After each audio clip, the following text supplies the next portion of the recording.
Hello all, welcome to my channel. ఈరోజు video ఏంటంటే నేను మా పాపకి ఉగ్గు ఎలా చేస్తాను అనేది అయితే చూపిస్తాను. సో మీకు కూడా యూజ్ అవుతుందని. ఫస్ట్ అయితే నేను ఇలా రైస్ అయితే తీసుకున్నాను. సేమ్ నేను ఇక్కడ వేస్తున్నాను కదా కప్పు, ఈ కప్ అయితే నేను అన్నిటికీ క్వాంటిటీ తీసుకుంటున్నాను. దాంతో 1 కప్ రైస్ అయితే తీసుకున్నాను.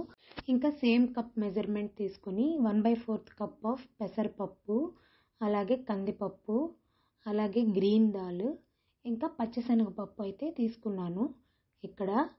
ఇంకా ఇవే కాకుండా ఎన్నైనా యాడ్ చేసుకోవచ్చు అండి, లైక్ మినప్పప్పు, రెడ్ దాల్, అలా ఎన్నైనా యాడ్ చేసుకోవచ్చు.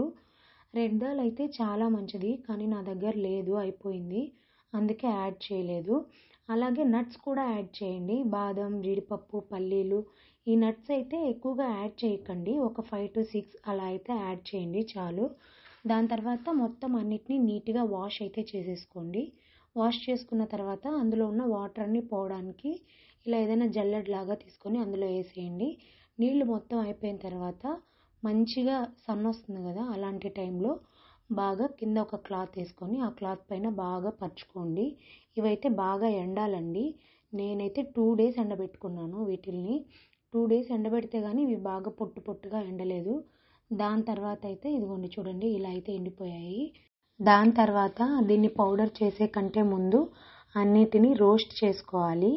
ఇంకా దానికోసం స్టవ్ పైన ప్యాన్ పెట్టి ఇలా మొత్తం అన్నీ వేసుకొని అక్కడే ఉండి లో టు హై ఫ్లేమ్లో వేయించుకోండి. అవి కొంచెం సేపు తర్వాత బాగా స్మెల్ కూడా వస్తాయి. నాకైతే 15 to 20 minutes మధ్యలో పట్టింది వేగడానికి.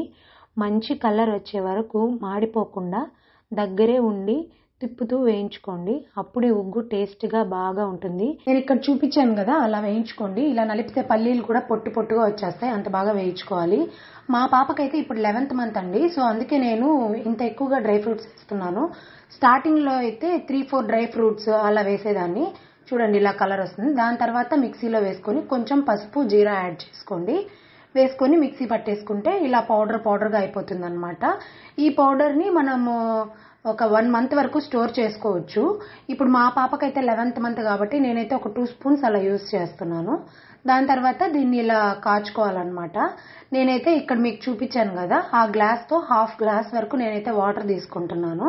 ఈ గ్లాస్తో, ఈ గ్లాస్లోనే సేమ్ అలా వాటర్ మరిగించుకున్న తర్వాత సేమ్ గ్లాస్లోనే మనం కొంచెం వాటర్ తీసుకొని ఒక 2 spoons ఆ పౌడర్ వేసుకొని ఉండలు లేకుండా నీట్గా కలుపుకోవాలన్నమాట. అలా నీట్గా కలుపుకోవాలి. ఉండలు అస్సలు ఉండకూడదు. ఉండలు ఉంటే మళ్ళీ వాటర్లో వేసినప్పుడు ఆ వేడి నీళ్ళలో వేస్తాం కదా, అప్పుడు ఏమైపోతుందంటే అది గడ్డగా అయిపోతుంది. ఇలా ఉండలు రాకూడదు. నీట్గా ఆ ఉండలన్నీ నలిగేట్టుగా బాగా అయితే మనం కలుపుకోవాలి. మా పాప 11th month కాబట్టి నేనైతే పిండి కొంచెం బరగ్గానే పట్టాను, మెత్తగా ఏం పట్టలేదు. 6th monthలో 7th monthలో అలా ఉన్న వాళ్ళకైతే బాగా మెత్తగా పట్టండి. ఇదిగోండి ఇలా నీళ్లు మరుగుతున్నాయి కదా, ఈ నీళ్ళల్లో మనం గ్లాస్లో కలుపుకున్న పిండి ఉంది కదా, ఆ పిండి వాటర్ని ఇందులో వేసేసి దగ్గరగా ఉండి బాగా కలుపుతూ ఉండండి. ఇంట్లో కావాలంటే నెయ్యి కూడా యాడ్ చేసుకోవచ్చు, కానీ మా పాప తినదు, అందుకే నేను నెయ్యి యాడ్ చేయలేదు. కాసేపు తర్వాత చూడండి ఇలా పొంగుగా వస్తుంది. ఒక కొంతసేపు తర్వాత కింద అడుగు అంటున్నట్టు అనిపిస్తుంది, అప్పుడైతే ఆఫ్ చేసేసుకొని సర్వ్ చేసేసుకోండి. అంతే ఈ వీడియో నచ్చితే లైక్ చేయండి, షేర్ చేయండి, అలాగే సబ్స్క్రైబ్ చేసుకోవడం మర్చిపోవద్దండి. ఇలాంటి వీడియోలు ఇంకా కావాలంటే let me know in the comment section.